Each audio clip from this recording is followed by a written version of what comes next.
Good morning to all of you and welcome to my channel science हेरा। मैं Shailendra sir आज एक नए टॉपिक के साथ उपस्थित हूँ। संधारित्रों का समांतर क्रम संयोजन। इससे पहले हम लोगों ने संधारित्रों का श्रेणी क्रम संयोजन पढ़ा था। आज हम लोग को पढ़ना है संधारित्रों का समांतर क्रम संयोजन। तो आइए देखते हैं संधारित्रों का समांतर क्रम संयोजन क्या है। संधारित्रों का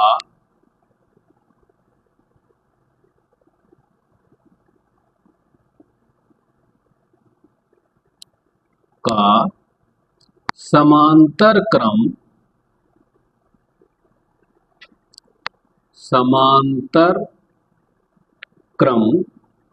संयोजन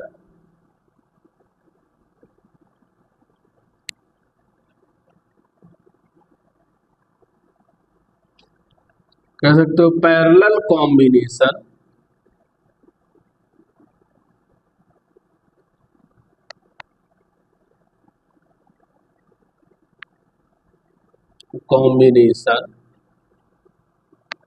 ऑफ कैपेसिटर।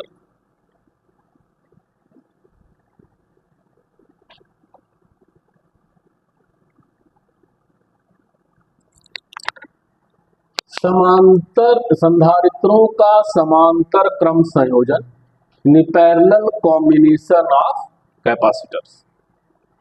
तो श्रेणी क्रम को हम लोगों ने समझ लिया था। समांतर क्रम में ये है कि इस प्रकार के संयोजन में सभी संधारित्रों के पहले प्लेट को एक बिंदु पर तथा सभी संधारित्रों के दूसरे प्लेट को दूसरे बिंदु पर जोड़ दिया जाता है। इसे समांतर क्रम संयोजन कहते हैं। जैसे हमारे पास मान लीजिए कि तीन संधारित्र है।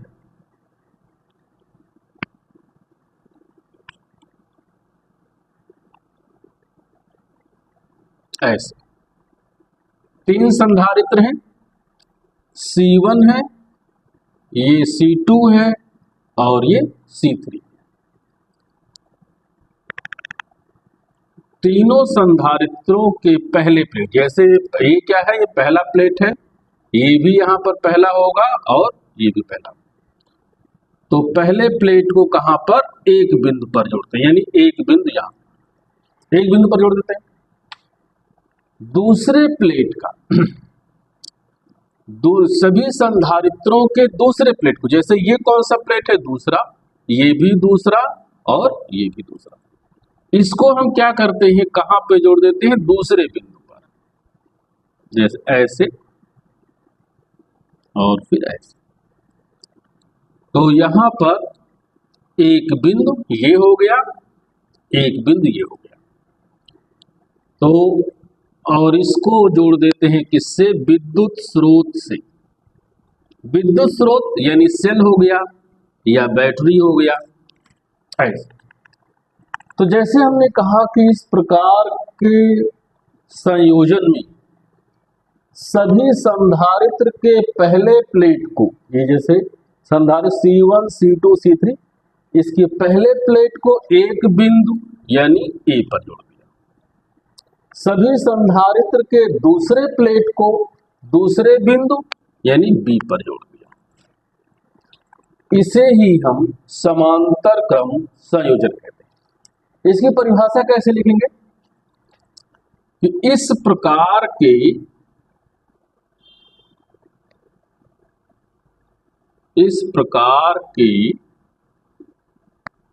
संयोजन में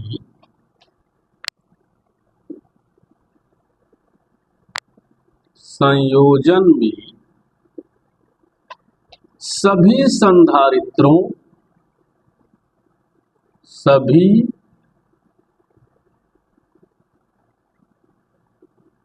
संधारित्रों के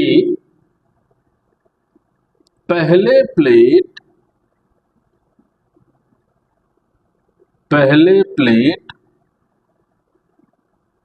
को एक बिंदु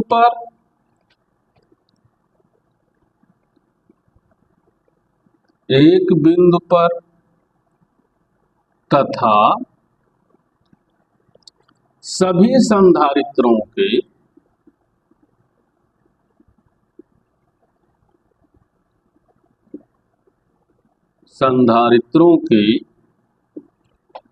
दूसरे प्लेट को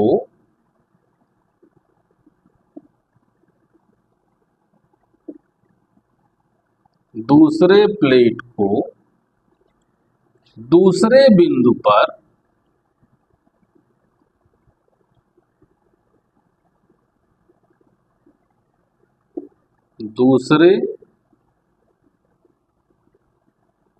बिंदु पर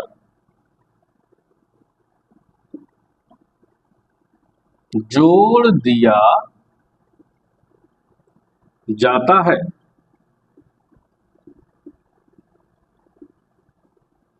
इसे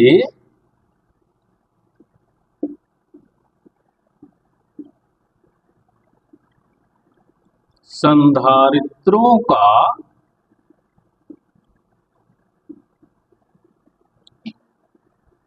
समांतर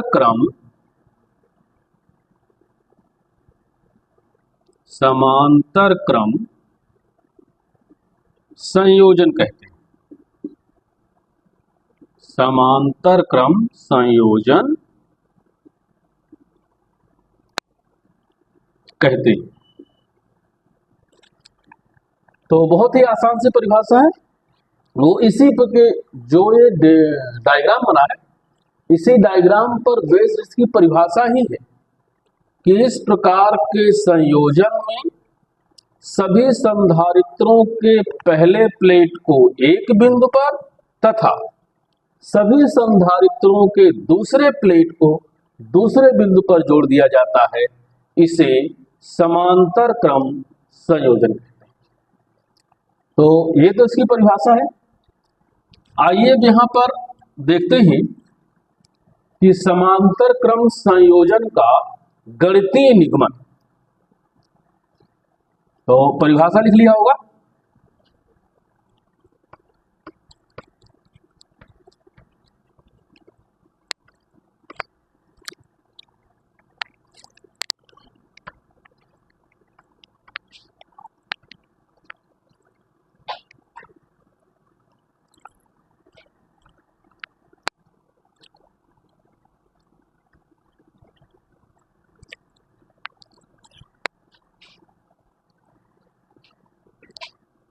संधारित्रों के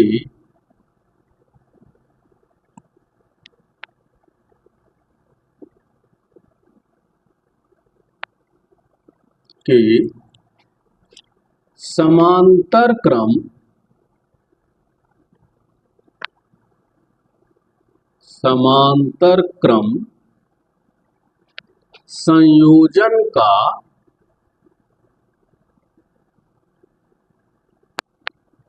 संयोजन का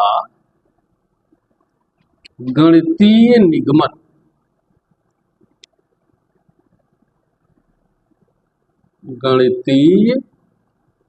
निगमन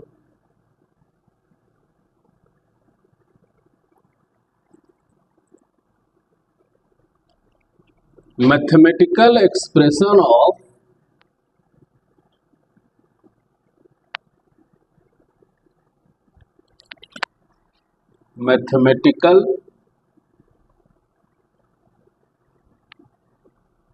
expression of parallel plate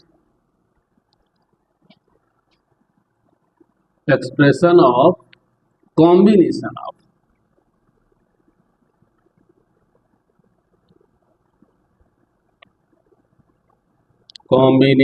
of parallel plate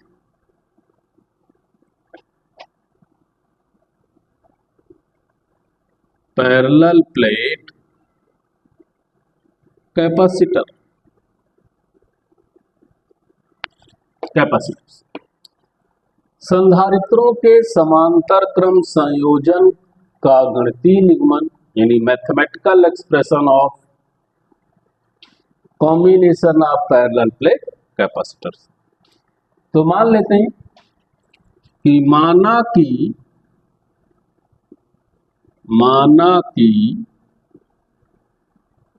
तीन संधारित्र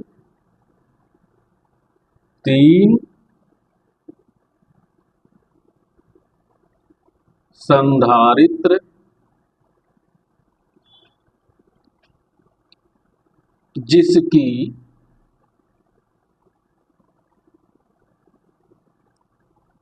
धारिता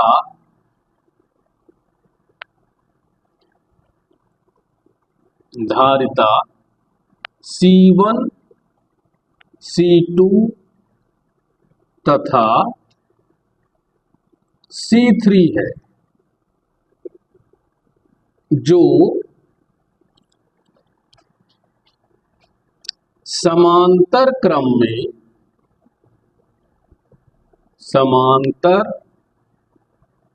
क्रम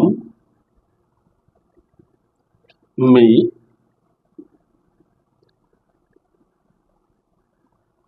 जुड़े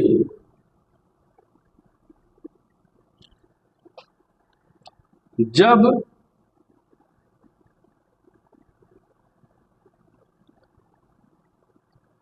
इस संयोजन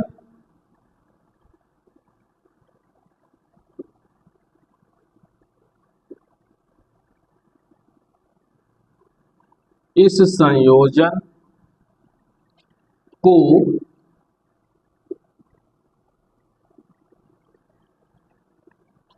इस संयोजन पर विभव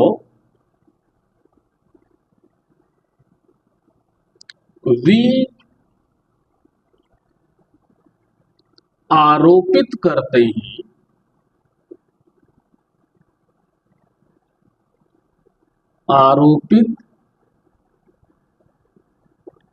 हैं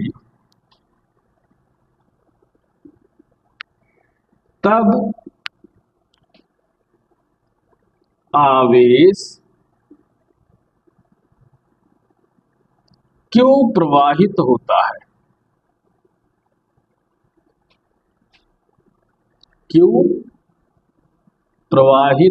है?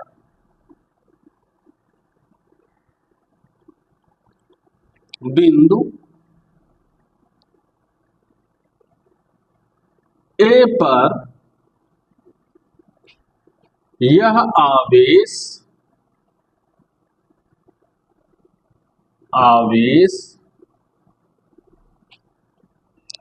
तीन भागों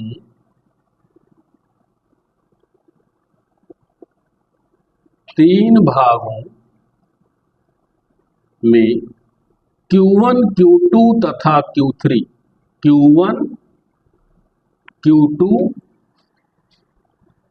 तथा Q3 में विभाजित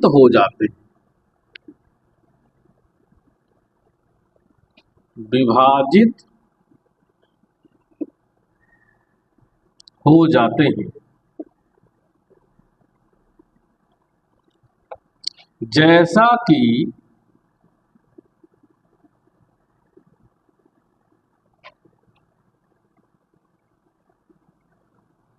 चित्र में प्रदर्शित है।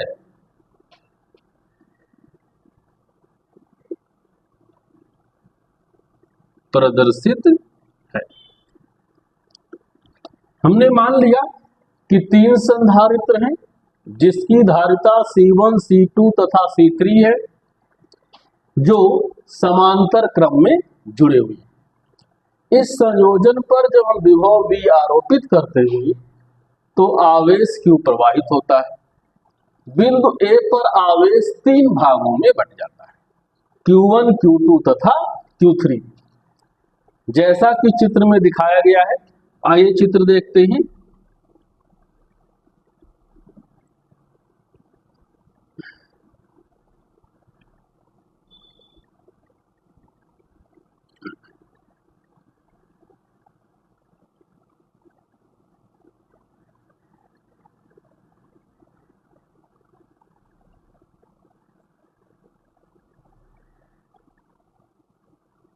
ये 3 प्रतिरोध हो गए, तो सॉरी 3 संधारित्र हो गए, जिसको हम कहते हैं C1, ये है कौन सा C2 और ये है C3। इसको हमने जोड़ दिया एक विद्युत स्रोत से,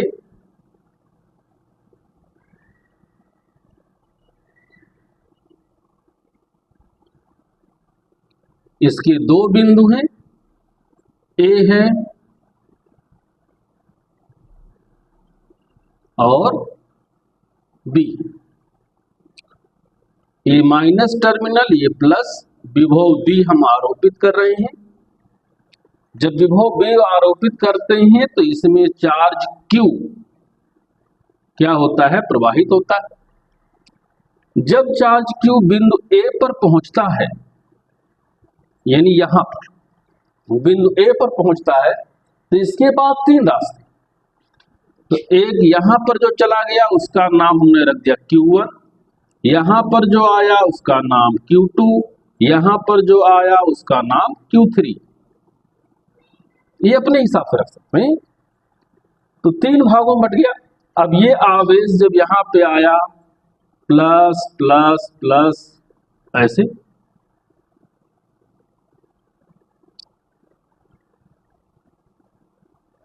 और प्रेरण, विद्युत प्रेरण की घटना से इस पर minus minus minus minus minus minus ऐसे हो गया।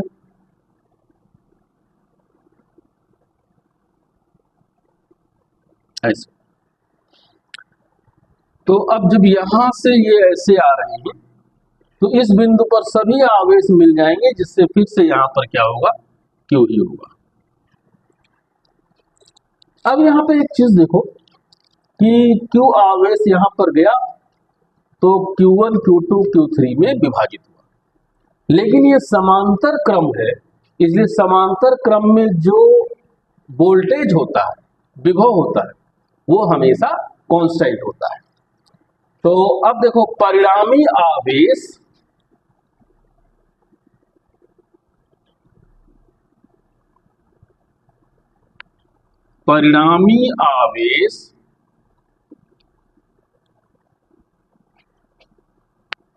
Q is equal to Q1 plus Q2 और plus Q3।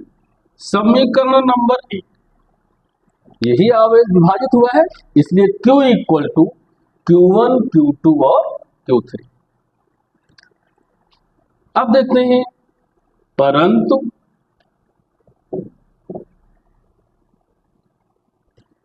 Q is equal to होता है CV। ये हम लोगों ने पहले स्टार्टिंग में पढ़ा, Q is equal to CV। तो Q1 इज इक्वल टू क्या होगा, ये होगा C1V, क्योंकि हमने कहा कि विभव क्या होगा, एक समान होगा।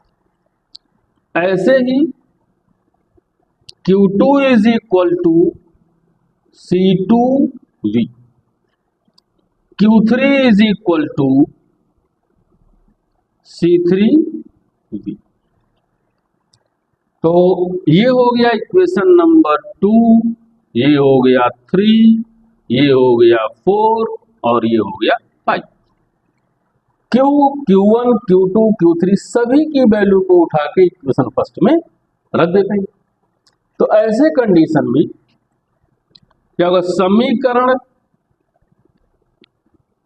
1, 2, 3, 4 तथा 5 से क्या होगा, CV is equal to C1V plus C2V plus C3V। ऐसे हो गया, सभी की वैल्यू को हमने यहां पे रख दिया।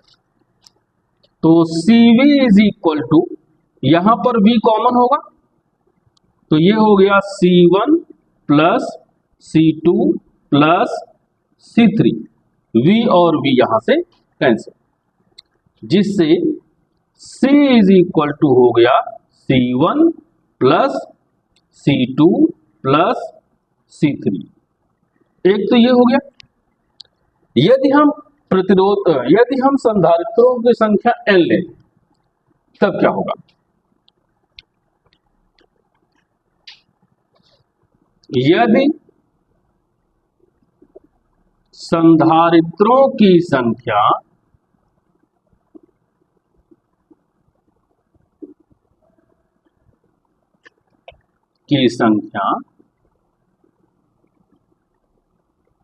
n हो, तब परिणामी धारिता Cn equal to C1 plus C2 plus C3 up to कहां तक चलेंगे? C यानी n टर्म तक। कितने टर्म तक चलेंगे? n term.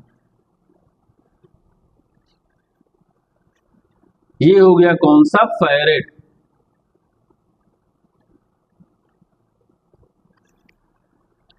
तो जब 3 या 3 से ज्यादा संधारित्र को हम समांतर में जोड़ते हैं तो जो परिणामी संधारित्र की धारिता आती है वो C equal to C1 plus C2 plus C3। अगर हम n के टर्म में लेते हैं तो Cn equal to C1 plus C2 plus C3। कहां तक? n टर्म तक। जितने भी 100 200 अगर हम जोड़ेंगे तो भी उसी के अकॉर्डिंग क्या होगा, उसमें ऐड होता चला जाएगा और उसका जो परिणामी संधारित्र की धारिता है वो बढ़ती जाएगी। तो इस तरह से हम लोगों ने आज देखा कि संधारित्र की धारिता क्या है, समांतर संधारित्र की परिभाषा क्या है, उसका डायग्राम क्या है और उसका गणितीय नियमन क्या है। तो उम्मीद है कि ये समझ में आया होगा, और अगर नहीं समझ में आएगा तो कमेंट सेक्शन में जरूर बताइए। बस इस चैनल को आप पढ़ते रहिए, आने वाले समय में पूरी फिजिक्स हिंदी मीडियम की आपके इस YouTube चैनल पर आ जाएगी। और तब तक के लिए इतना रिवाइज कीजिए। हम एक नए वीडियो के साथ फिर मिलेंगे। तब तक के लिए जय हिंद, अपना ख्याल रखिए।